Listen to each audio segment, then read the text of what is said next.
Hello everybody, welcome to Enchanted Evening episode 3. My name is Kayla and today we're going to discuss Disney's The Little Mermaid. So let's go ahead and dive right on in. It was released November 13th, 1989. It's directed by Ron Clements and John Musker, story by Howard Ashman and Hans Christian Andersen. It's an animated fantasy film and it runs for about 1 hour and 25 minutes. Couple of fun facts here for you. This movie kicks off Disney's Renaissance period. For those of you who don't know what that is, it's a few Disney movies that star Beauty and the Beast, Lion King, all those wonderful classics that we all love to watch. The blue-green color of Ariel's tail was mixed up by Disney's paint lab. Yes, Disney has their very own paint lab, which I found to be fascinating. In her honor, they call this color Ariel. Sebastian was originally supposed to be a stuffy British crab named Clarence. It was later changed to Sebastian after the music was written. Over 1 million bubbles were hand-drawn for this movie. I absolutely love this fun fact. Ben Wright, who voices Eric's older servant, Grimsy, who is later called Grim in the movie, also voiced Mowgli's wolf father in The Jungle Book and Pongo's owner Roger in 101 Dalmatians. When I saw that, that just blew my mind. I absolutely love that fun fact. This movie turned into a Broadway musical in 2008, and using their computer programming, Pixar created the final shot of The Little Mermaid, which was the first collaboration for Disney and Pixar. So I thought all of those facts were really fun and interesting to learn. With that being said, let's go ahead and with the summary of this movie. 16-year-old mermaid Ariel is curious about life on land, and she has dreams of becoming a human herself. Her curiosity has her travel to the surface when she falls in love with a human. Determined to be with her love, she makes a dangerous deal with the sea witch and has to become human for 3 days. When the plan goes bad, it's up to Ariel's friends and family to save the day. Ultimately, Ariel is living the rest of her life on land with her prince. So this movie starts with really gray skies, and you have seagulls flying up above, and you see dolphins swimming, and then you are shown a ship. And there's a prince working on that ship, and he has a bunch of his crewmen. At this point, we're not really sure where the story's going, but we can tell that we're somewhere on the ocean. We don't know if we're gonna be just with Eric and his sea crew, or if we're actually going to go dive into the ocean. As of right now, they're singing a really catchy song, and in the song, they're talking about King Triton. And Triton to them is kind of just like a folk tale. It's something that, the story that they pass along from each other, but they're not sure if it's true or not. Then we get to follow a cute little fish under the ocean and find out that King Triton is definitely real. This fish is very lucky because he is on the boat with the prince's crewmen, and he kind of hops out of the net, and we follow him down in the ocean. The ocean is very surreal. You have beautiful plants. You can see like a couple blue whales. And then we see the mer people, and they are absolutely beautiful. They really pull you in. They're just so graceful with how they swim and everything. And they're swimming up into the castle, and there's a beautiful music in the background. If we didn't know where this movie was going before, we 100% know where this movie is going in now. And I gotta say, how much I love these mer people swimming in the beginning. Every time I go swimming, I would love to say when I used to go swimming, but it's not true. When I go swimming now, I pretend that I am a mermaid because they are just so graceful and beautiful, and who wouldn't want to be this way under the sea? And all these mer people are swimming up to the castle, and then we meet King Triton and Sebastian. King Triton is very buff looking. He looks very good. You can tell that he's the king, but he definitely looks his age because he has long white hair. He has a long white beard. He maybe look a little intimidating until you hear him speak, and then you realize that, oh no, he's a good guy. And then you also, like I said, meet Sebastian. Now Sebastian is a little crab. And this crab, I want to say, works for Triton, but he does all of the music for the king. So maybe he's just in charge of all the entertainment. One point that I want to give to living the life under the sea is that mermaids apparently can speak with animals. Us as humans cannot. So I really think that is pretty cool. That's another point to want to be a mermaid. So we get to the song, the performance of Ariel's sisters. So King Triton has 7 daughters, and for the kindness or his job, Sebastian puts together this whole song, this whole number for Triton's daughters to perform in front of the whole kingdom. And they are singing, all of his daughters, and they're very happy. I love his daughters because they all start with the same letter, the letter A. And I want to say that myself and all my siblings, all of our names start with the letter K. My mom and her siblings, all their names start with the letter L. So I'm really liking this trend here that King Triton's doing. It makes me feel really close to Ariel and her sisters. But her sisters are so wonderful, but you don't really learn a lot about them. You really only see who they are for a fast second on this song. And all we know is their names. I would have loved to have gotten into more of the sisters. I know that there's a couple different spin-offs of The Little Mermaid. I know she has a second movie. I know that she had a TV show. Do we learn any more about her sisters? As far as I know, we don't. I have never seen the Broadway musical, so if we learn more about her sisters, I would love for someone to tell me, because I think that would be really interesting to learn about her sisters and what their journey is. Now in this scene, they're all really presenting their younger sister Ariel. She's supposed to be in this like shell that opens up, and Ariel's supposed to be there. I'm wondering if any of her sisters are a little jealous, like, how come Ariel gets to shine and be in the shell? They do say that she has the most wonderful voice, so maybe they truly all believe that, and they're being very supportive of her sister, except Ariel is not there. She is not at the concert. Our sister Ari! They all kind of freak out because Ariel is not there. I love Sebastian's look on his face because his jaw drops. Like, because Sebastian, I don't know if he's nervous about the fact that he's going to get in trouble by King Triton, or if he's just mad himself, or just in pure shock because where is this girl? She should be here. It's opening day. It's the number. But she's not there. So I really love Sebastian's reaction. I want to say this, that I feel that Sebastian is one of the best characters in this movie, and I feel that people tend to forget about him. He tries to act like he has this hard shell, but he is definitely a soft shell, and he does say that in the movie. He kind of goes with the flow. He definitely is on Ariel's side throughout everything, and he's on King Triton's side too. So he is a very interesting character. I feel that adults can definitely relate to Sebastian. But going on to where we are flowing in with our story, we have Ariel at 5 minutes and 54 seconds, and she is beautiful. The animators did such an exquisite job on creating her look. Her bright, beautiful red hair that I don't feel any other Disney princess could pull off. Her big blue eyes. She is just a princess that is very unique, and she very much stands out. I love the look that they did for Ariel. Ariel, we learn here, is a very curious mermaid. She loves to discover. She loves to explore.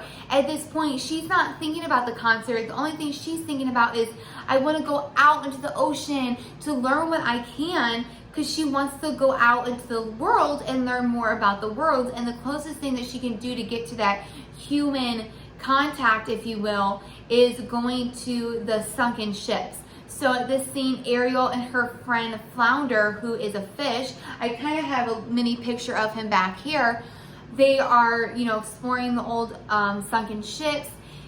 Flounder is very nervous about this, but Ariel's trying to reassure him that, Flounder, everything's okay. Don't be such a guppy, because he is a very nervous, friend of Ariel's.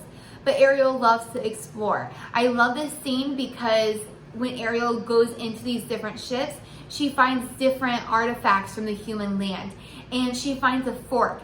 A fork is something that we see and something that we use as humans every single day, and if we saw it on the street, honestly, we would probably walk right past it and not question it. But it's all amazing to Ariel because she doesn't know what it is. All she sees is this bright, shiny object. And all she wants to do is learn about life on land because she knows that there's so much more to discover than what she has right now in her life.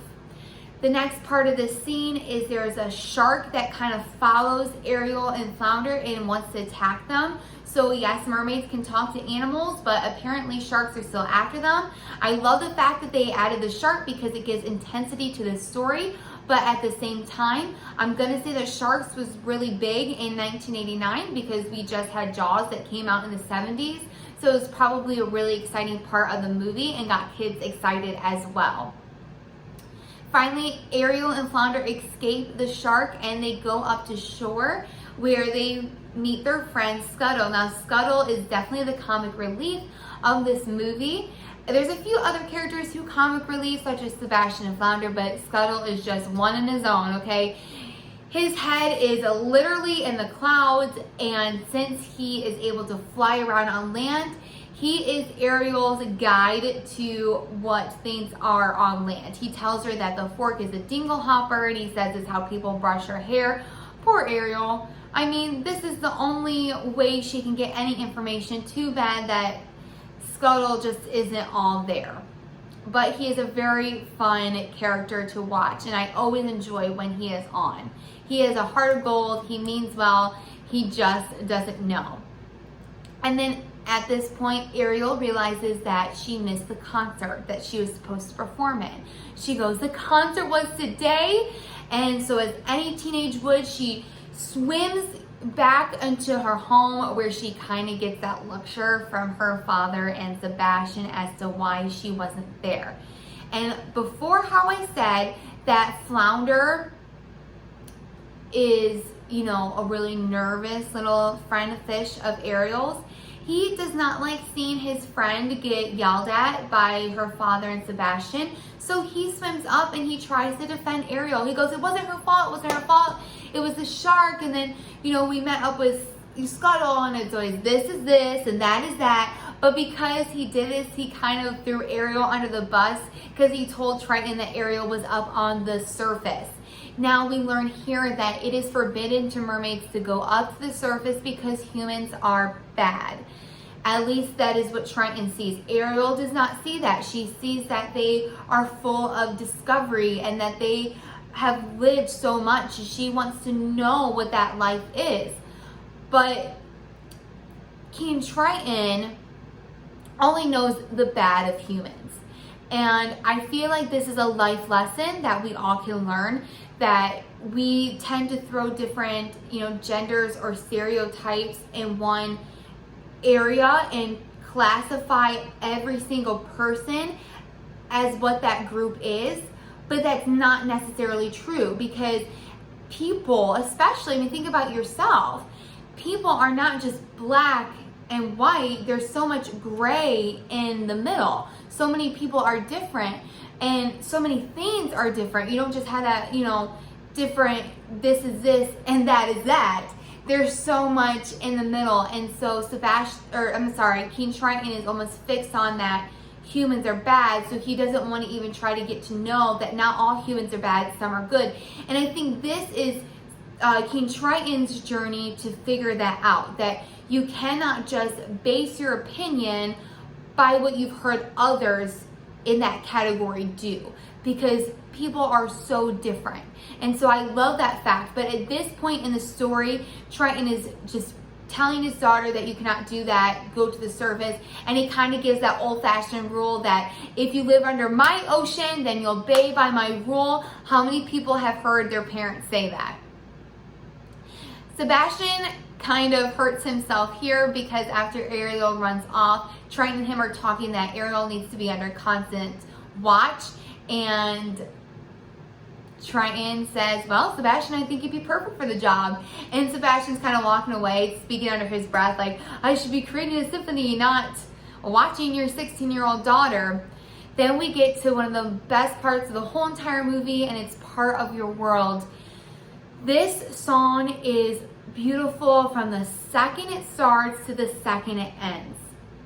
At the beginning of the song, Ariel's talking about all the different discovery that she has, and I don't think that Ariel is taking anything that she has for granted. She knows what she has, she appreciates what she has, but at the same time, she also knows that there's so much more out there for her to learn, grow, and discover. She has a dream, and currently right now, her heart is not being completed because her dream is not being fulfilled. She sees a beauty of life on land, and living in the ocean, she almost feels trapped.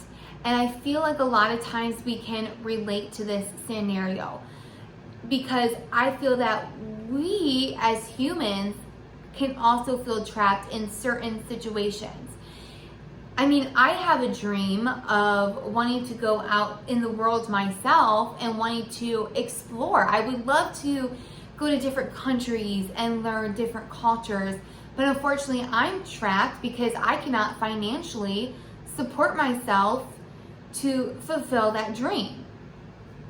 I mean, people can be in a bad relationship and they feel trapped in that relationship and they can't get out, so they're feeling trapped. Or if you're stuck in a job that is making you absolutely miserable, you're trapped in that job. So Ariel is just trapped in the sense that she has this miraculous dream, but there's really nothing she can do about it. You know, she's stuck here, and I feel as if that has happened to us probably more than once in our life. So we feel that we can really relate to this song. If you really listen to the words, look at Ariel's expression, we can see the true message of part of your world. I love the animation part of the song when Ariel's kind of stuck in her dark cave and you see the light at the surface. And she's reaching up for that light, but then she has to pull herself back in. And there's been times in my life when I've been sad and depressed, and I've said that I always feel that I am stuck in this dark cave, but I see the light at the end of the tunnel. I feel that this is exactly where Ariel's at. She's stuck in her cave, but she can still see that light at the end of the tunnel. So I feel like a lot of people can relate to this part. So part of your world, beautiful song, beautiful lyrics, and it does really pull on your heartstring because I feel it's very relatable. But then the next scene is a very exciting scene because we see fireworks up on the surface, and there is this big boat that Ariel swims up to, and Prince Eric is up there on his boat, and him and his crewmen are lighting fireworks, having a mini celebration over what, I don't know.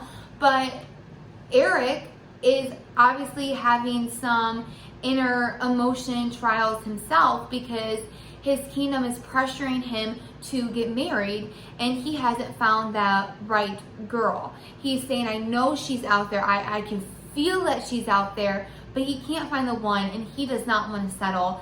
And good for Eric, because just because if people are pressuring you to get married or live this certain life or certain way, you need to hold your own ground and not settle.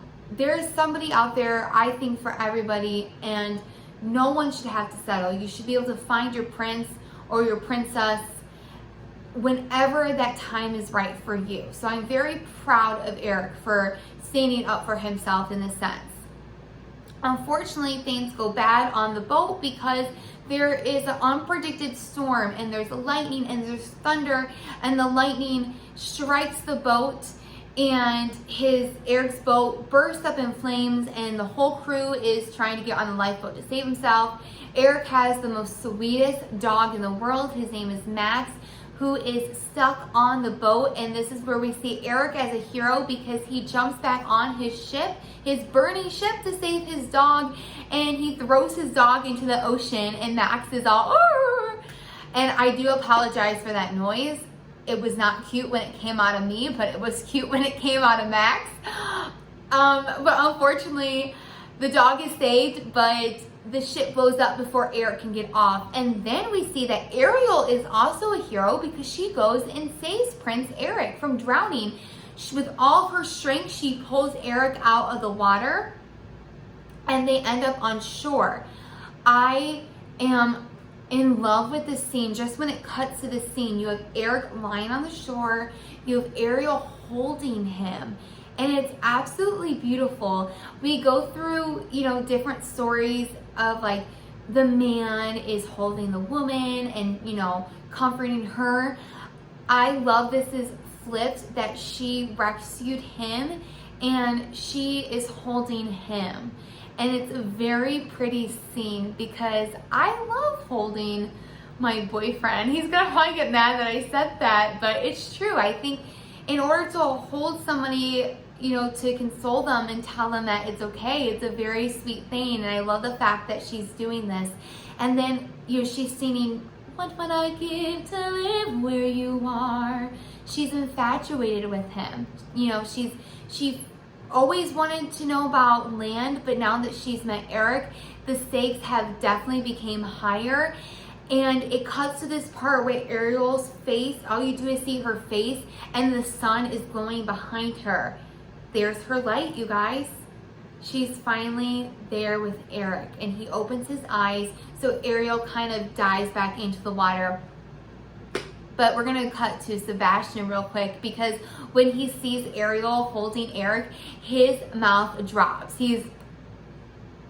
And Scuttle kind of has to close it for him. It's very hilarious. Again, I love Sebastian. And Ariel's very determined now that she has to spend her life with Eric no matter what the cost. And she is up on this rock and she goes, "I don't know when, I don't know how, but I know something's starting right now." This part just draws us in as viewers, and you're like, okay, Ariel, we are 100% on board with you. How are you gonna make this dream happen? This shows us that even if our dreams don't seem realistic, you can make them happen. It might be difficult, it's challenging, but if Ariel can do it, we can do it too. Then we cut under the part where she is under the water again, and she has a flower and she's pulling off the petals, and she goes, "He loves me not. He loves me." What girl has not done this before? I know I did it when I was little, even when I was in elementary school, for goodness sakes. And I think that I got this idea from Little Mermaid. And then we get into one of the best musical numbers of the movie, Under the Sea, Under the Sea. The beginning of this part, Sebastian goes, "The human world is a mess." True. Not wrong about that. But I absolutely love this song. It's very upbeat. It's very lifting. It's colorful. You have fish that are swimming and playing under the sea musical instruments. It's definitely a really good number to kind of, get you up out of your seat and want to dance. Cut to the next scene. We see that Triton has learned that Ariel is in love, because Ariel's sisters explained to Triton that the reason why Ariel is singing and very happy is because she's in love. I love that Triton is happy that his daughter is in love. That is so cool about King Triton, because some fathers might be angry about it, but he's not. He's excited.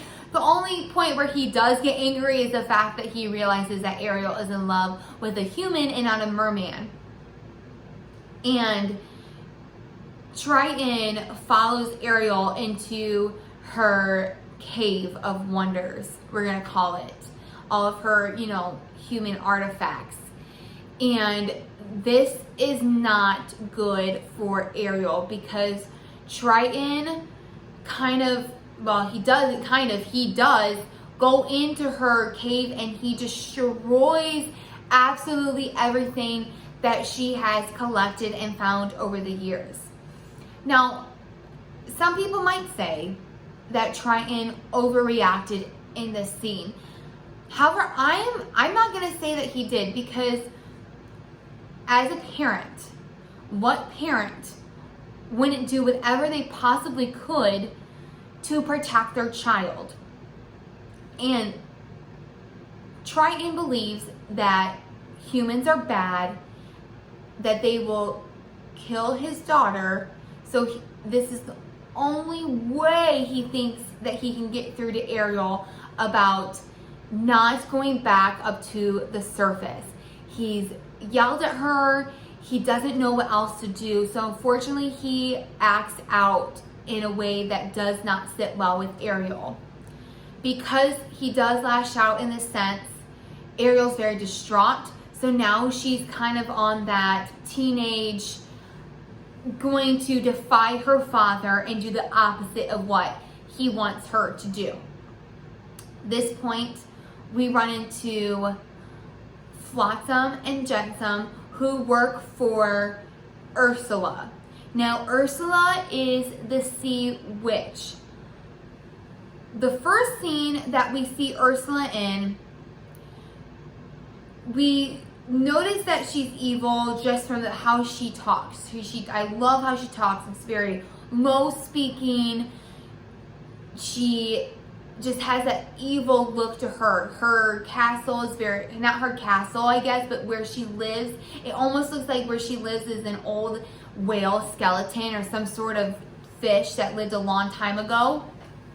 And she talks about how when she lived in the castle, they used to have these feasts and things were different. So we know because of that line that she lived in the castle before, but the movie does not really give us detail on what her past is living in the castle. Was she royalty before? I don't know. I've heard different rumors of Ursula and Triton, but again, it doesn't specifically say in the movie that we're watching right now, so that still remains a mystery to me. Ursula obviously is very angry at Triton, just the way she's talking poorly about him, and she has it out for him. And because she has spied on Ariel, she can see that she is the key to undoing King Triton. One part of Ursula that we can see that she's very evil is that she has a plate of shrimp, and she picks up this poor little shrimp who's like wiggling around, and she eats the shrimp alive. That's barbaric. So anyways, Ariel is upset with her father, and she is swimming to Ursula's lair with Ursula's sidekicks, Flotsam and Jetsam, who are eels. I love the fact that Disney made Ursula's evil sidekick eels, because eels are some of those sea creatures that they look sneaky and slimy themselves. If you go to a zoo, for instance, and you're in the aquarium exhibit, the eels kind of only pop their heads out from under a rock, and you can't really, you just don't get much emotion from these eels. So I thought that was really creative and really clever that they made Ursula, the evil sea witch, have these eels as her sidekicks.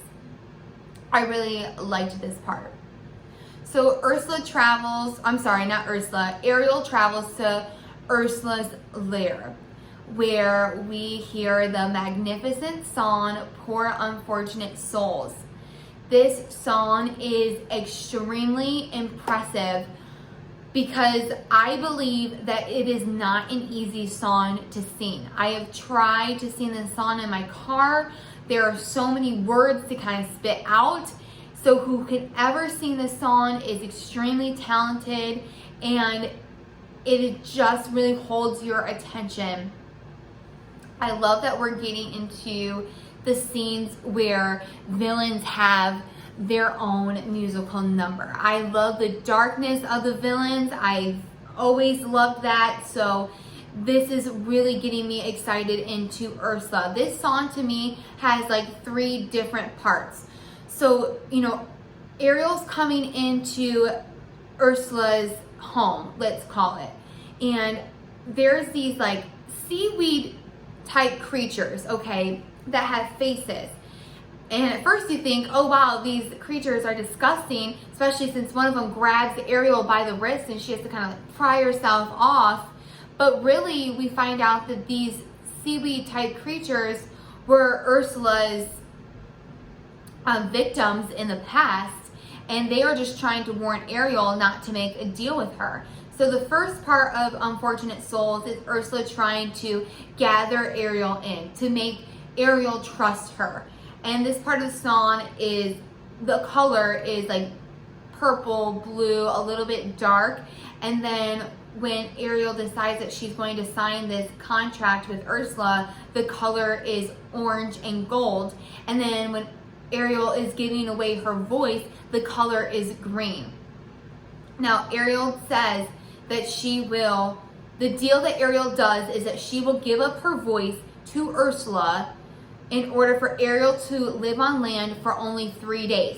3 days time, Ariel has to get Prince Eric to kiss her. And not only any kiss, but has to be a kiss of true love. As hard as that was for me to say fast, think how difficult that is for Ariel. First of all, she has to learn how to be a human. Then she has to prove to Eric that she is the girl for him. Then she has to get the man to give her true love's kiss. This is a lot for a 16-year-old girl. This is a lot for any girl, okay? It's hard enough for us to get dates and, kiss a man in the first place. So Ariel must really want this, because this is a lot of pressure, because if Ariel does not succeed, then not only will she have to come back to the ocean, but she will belong to Ursula. And we can tell that this shows that Ariel will become one of those seaweed type creatures. But Ariel really wants to do this, so she ends up signing the contract with Ursula. I do love the fact that you see Ursula putting the potion together with all of her different ingredients. We haven't seen this in the past, so I love the fact that you see Ursula working. Ursula gets such crazy eyes when Ariel is giving her her voice, because she doesn't have to try to pretend anymore. She can just kind of I have her hooked now, I have her voice, I'm ready to go, this is who I am.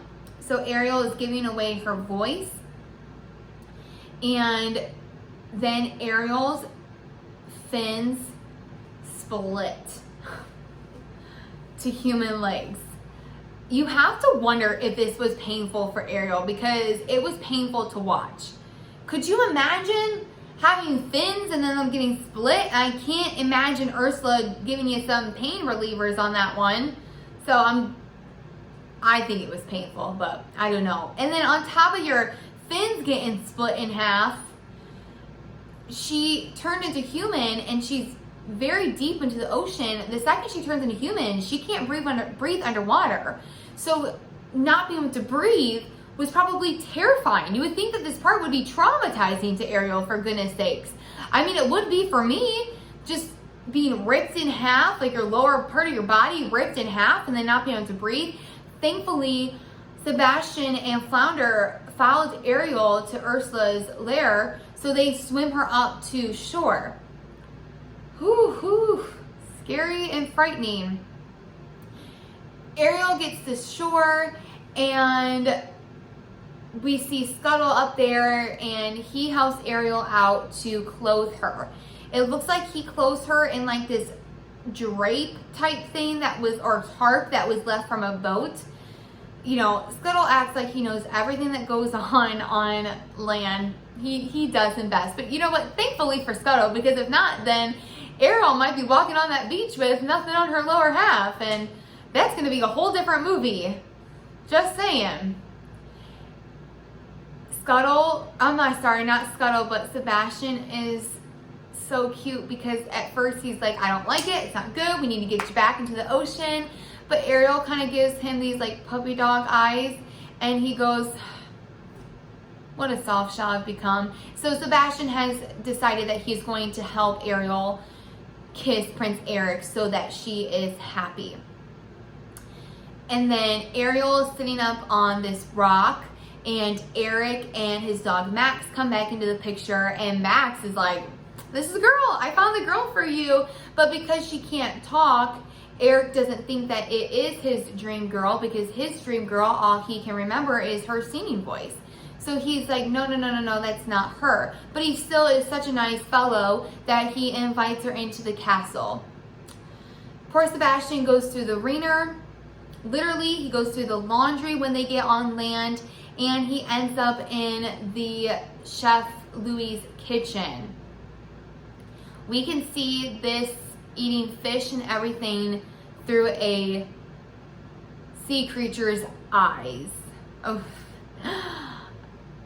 Okay. This could be traumatizing for some people, because you have Chef Louis who's just chopping up fish, throwing them in boiling water, and Sebastian's like, oh, almost a cannibalism thing going on in Sebastian's eyes. This is not good for him.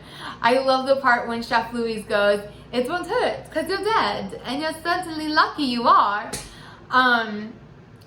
Obviously, Chef Louis is killing these fish in order to eat him, which is a very human thing to do. I mean, I like shrimp and fish, but at least he is killing them before he throws them into fire and boiling water and chopping them up, where Ursula just takes her shrimp and she just throws it in her mouth while they're alive. This scene, I feel, is very good for smaller children because it is very hilarious, and if they are kind of losing their, sight on the movie, this is going to pull them back. And it's just a funny visual to watch. Ariel comes into, I'm going to call it their great hall, their dining room, where you have Grimsy, Eric, and Ariel eating dinner, and Ariel is in this pink ball gown. Like I said before, Ariel is a very gorgeous Disney princess. However, I don't feel that pink is her color, and maybe some of you disagree with me. I just don't like her in pink, and I'm so happy that in Disney World she is wearing a teal color dress. It's the same dress, it's the same style, has that 1980s style dress with the big puffy sleeves, but at least it's teal so it doesn't clash with her red hair. It goes well with her red hair. So I am happy that they did end up changing her pink dress to the teal dress. But it's hilarious when Ariel sees a fork and uses the dingle hopper to brush her hair. Okay, this is probably the weirdest thing ever, but when you see Ariel go to bed that night, she kind of like flops on her bed and she's so cozy falling asleep. When I have a hard time falling asleep, I try to pretend I'm Ariel and act like I'm all cozy, and hopefully that will help me fall asleep. I don't know. Weird, I know. But I do love how Sebastian is super rooting for Ariel to kiss Prince Eric. He has became this matchmaker now. He's like, this is what we gotta do. You gotta kiss him. I'm gonna help you. It's hilarious, and I absolutely love Sebastian. King Triton, we see, is very worried about Ariel because Ariel and Sebastian are missing. And he kind of goes, what have I done? And your heart really feels for King Triton because you know that he meant well, but at the same time, I think he's regretting being so harsh to Ariel with ruining all of her belongings. Ariel and Eric take their first date to his village, and I love the part where they are dancing. It's a very sweet number. What girl doesn't fall in love with a man when she is dancing with him? So I felt like this scene is very relatable. It's just a perfect first date. So gentlemen out there, if you're looking for a good first date idea, take her dancing, hold her in your arms, and she will be yours. Anyways, Ariel and Eric end their first date in a nice little canoe boat, and the atmosphere is gorgeous. There's soft little water, you have the night sky, it's very serene, and Sebastian's like, this man is not making his move. So Sebastian the matchmaker sings Kiss the Girl. This song is so catchy. Na na na na na na, my oh my, look like a boy too shy, you gotta kiss the girl, whoa whoa. I don't know. I would love to learn a choreographed dance to this song and dance it with this fellow, any fellow who wants to dance with me, because I just think it would be a fun number to sing. And right as you think they're going to kiss, the boat gets flipped over by Ursula's little sidekick, Slansum and Jensum, and oh, if you didn't like them before, you definitely don't like them now. Ursula calls Ariel a tramp. I love it because you're like, oh my gosh, Disney just used the word tramp. It's funny because when you think Disney doesn't do something, they do it, and it just makes it even more funny. And Ursula says, this girl is good. They are getting close to kissing. I need to make my move now. So Ursula takes Ariel's voice and disguises herself as a human. And her human's name is Vanessa. And I think this is the perfect human name for Ariel. And it's funny because, you know, in Snow White and the Seven Dwarfs, the beautiful evil queen disguises herself as an old hag, but Ursula disguises herself as a beautiful human woman. Kind of interesting to think about there. When it's, okay, so we get to the night time after their first date, and Eric is thinking like, you know what? This girl is great. I had such a great day with her. But as soon as he realizes that human form Ursula, Vanessa, comes into play, and she's all singing using Ariel's voice, and in like kind of in a spell like captures Eric. And Eric's like, oh my gosh, it's her. It's her. I can't believe it's her. Because remember, he doesn't know what Ariel, her voice Ariel, looks like. So he is wanting to marry Vanessa because he believes that this is the woman that saved his life. Okay, so we come to the next morning. This is the third day. This is the last day Ariel has legs, and we hear from Scuttle that Eric is getting married that day. This is the way to do a wedding, okay? So you got no wedding drama. You say you want to get married, you get married the next day. This is how you do it. Prince Eric and Vanessa know this. But, you know, Ariel's very heartbroken because she realizes that she's going to have to go back into the ocean and be Ursula's because Eric is marrying somebody else. Oh my goodness gracious. I absolutely love the scene where Scuttle's flying around and he sees Vanessa, aka Ursula, singing in her little room on the boat, and you can see Vanessa singing, but then Ursula's reflection. And this part is just so amazing. Whenever I'm feeling villainous, I like to sing this part. It's my ultimate design. Soon I'll have that little mermaid and the ocean will be mine. I love it. It is so incredible. But Scuttle goes back to Ariel and Sebastian Flounder and say that Vanessa is the sea witch. We have to stop this wedding. So they do whatever they can do to stop this wedding. Okay, so sun goes down. Ariel did not kiss Eric. Ariel becomes a mermaid again, and Vanessa becomes Ursula again. Now, before this happens, Ariel does get her voice back, and Eric says, oh my gosh, it's you. How did I not know it's you? I love you. I want to be with you. But like I said, he sees that she's a mermaid and that Vanessa is Ursula and she's an octopus, and all this drama happens. I mean, I'm surprised Eric still follows her down to the ocean, because most men would be like, whew, this is some drama that I do not need. If I was on that boat as a wedding guest member, I'd be like, there's some stuff going down in the ocean.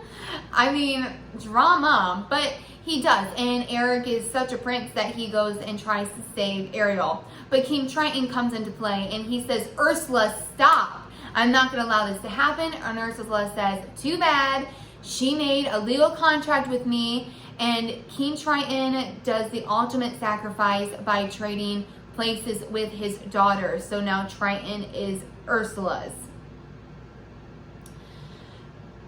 It is the sweetest, most saddest line that Ariel says when Triton is one of the little like seaweed creatures. She goes, Daddy. It is so sweet. But you know, King Triton he's gonna do whatever he can for his daughter, regardless if it's, you know, saving her life or trading his life for hers. But then you have Eric that comes in and he saves the day by impaling Ursula when Ursula becomes this huge monster. I don't feel like that was really smart for Ursula because it made her a very easy target to get impaled. So when I said originally before how I love that Ariel was the hero and saved Eric, now we are flipped again and Eric is now Ariel's hero because he has saved her. And so I love it because it's not just one way or the other. They both are out there for each other, saving each other. It is such a 50-50 percentage on their relationship that they're gonna last. They're a great couple. Love Ariel and Eric. So Ursula is now gone, deceased, because Prince Eric killed her, and so that is the end of that. And everything seems to be well in the ocean, except of course Ariel is still very sad because her love Eric is on land and she is still a mermaid. And one of the most miraculous parts of the movie is that King Triton sees his daughter and sees how sad she is because he realizes that humans are not all bad and that his daughter is in love with him. And he says how much he's going to miss her because Triton gives away his daughter so that she could fulfill her dreams. And it is absolutely beautiful. And before I go more into that, I want to say, as when Triton transforms his daughter to a human, Ariel is wearing a very sparkly dress. Kind of wish she wore that dress in the Disney World parks because it's very pretty. I love sparkle. I love sparkles, so I love that. But back onto Triton, I was having this conversation with my boyfriend the other day, and I said that many people will watch The Little Mermaid and they think that the whole point in the movie is another love story of a princess falling in love with the prince. However, watching this movie this time around, I feel that it's more about a father and a daughter and both of them understanding each other and the father letting his daughter go. And I feel that almost every father and daughter go through this when a father gives his daughter away at her wedding. And this is exactly the scene that the movie ends, is on Ariel's wedding day. And it is just so emotionally amazing for me that, fathers sacrifice their happiness so that their daughters can go and live their dreams and then live their lives. And I also love the part where Prince Eric bows to King Triton and Triton bows to him. Like, I approve, and yes, I'm giving my daughter away to you. I feel that this movie has a lot of depth and emotion to it. Actually, when I watched it for this video, I had to rewatch it because it just kind of took my breath away. And I also want to say thank you to my dad for everything that he has done for myself and my siblings, for being there for us, being there for my mom through hard times and believing in us. And with that being said, everybody, I think that The Little Mermaid is such a beautiful movie to watch. It would be such a good father-daughter date night to watch this movie. And with that, I hope you all have a wonderful, enchanted evening. Thank you so much for diving under the sea with me. Have a great night. Bye, everybody.